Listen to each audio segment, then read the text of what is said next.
The post-human coalition are the fulfillment of one of humanity's oldest and most desperate wishes: eternal life. Before their split with Haley and the rise of the Substrate, the PHC relied on her brilliance to engineer their technology and weapons. Traces of that legacy remain, with familiar designs refined and altered as the coalition worked to purge Haley's covert influence, whether real or imagined. The PHC now are a fractured power, united in name but divided in belief, and armed with tools born from both transcendent ambition and deep mistrust of their rivals, organic or digital. Their technological development is decades ahead of the UEF, and their terrifying arsenal is comprised of the most destructive weaponry humankind has ever seen. The PHC as a rule do not use humans as a resource and thus field no infantry in their armed forces, but there's always a place for small, numerous, low-cost units to swarm enemy forces and draw fire away from more valuable assets. With an extremely high-tech and relatively expensive walker-based roster that focuses on quality over quantity, PHC units are vulnerable to being swamped by enemy infantry or large numbers of cheaper enemy tanks. This weakness is addressed by the PHC's cheapest and most numerous light tank, the Brute. The Brute is a cost-effective armoured fighting vehicle designed for rapid deployment, intended to bulk out the PHC's forces and dilute their enemy's targeting focus accordingly. With a modest damage output balanced by their low cost, it is reasonably effective when thrown at enemy formations en masse, but it really shines in its intended role as part of an endlessly replenishing meat shield, whittling down to the small units while soaking up incoming munitions intended for more valuable and dangerous targets. The Brute is recruited from the factory.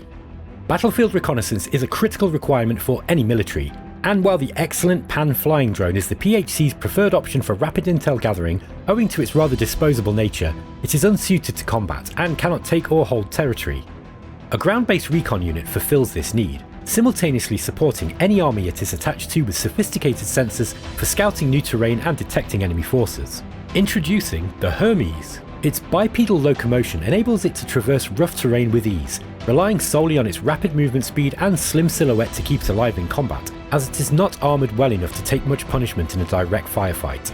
That said, the Hermes can run rings around slower units and can often outrange them with its light lasers, a trait that makes it an excellent flanking force where it excels in capturing lightly defended relay points behind enemy lines. The Hermes is recruited from the factory.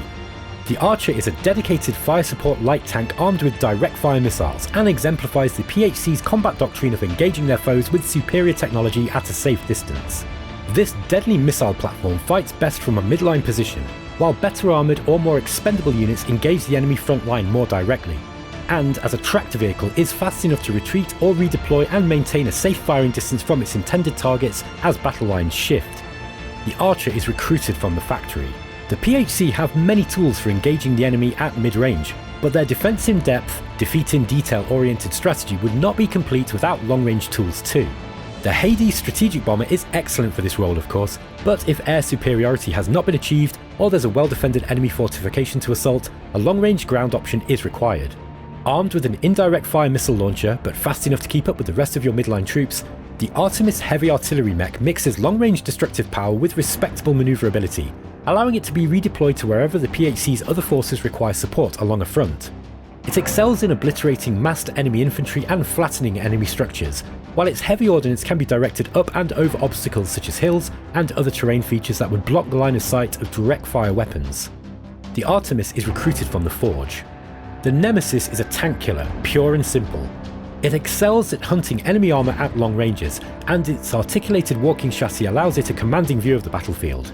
This natural elevation grants its large railgun pinpoint accuracy when striking enemy tanks, even when they're hull down, allowing PHC armies to penetrate enemy formations defending with a terrain advantage.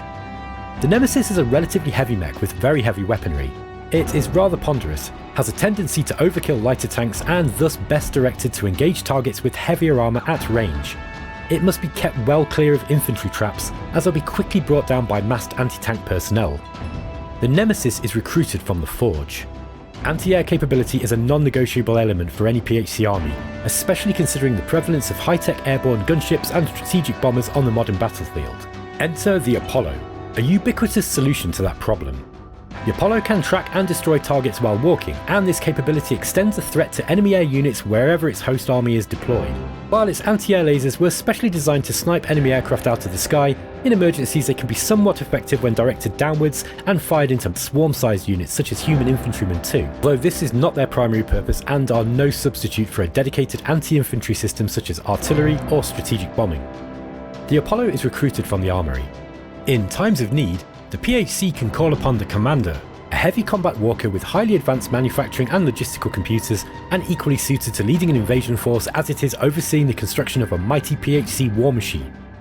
The Commander greatly increases the production speed of all PHC forces manufactured in a region, and thus is often found where the most critical factories are located. This accelerated construction speed allows the PHC to establish forward fire bases very quickly indeed, and this rapid deployment can take an unwary opponent off guard.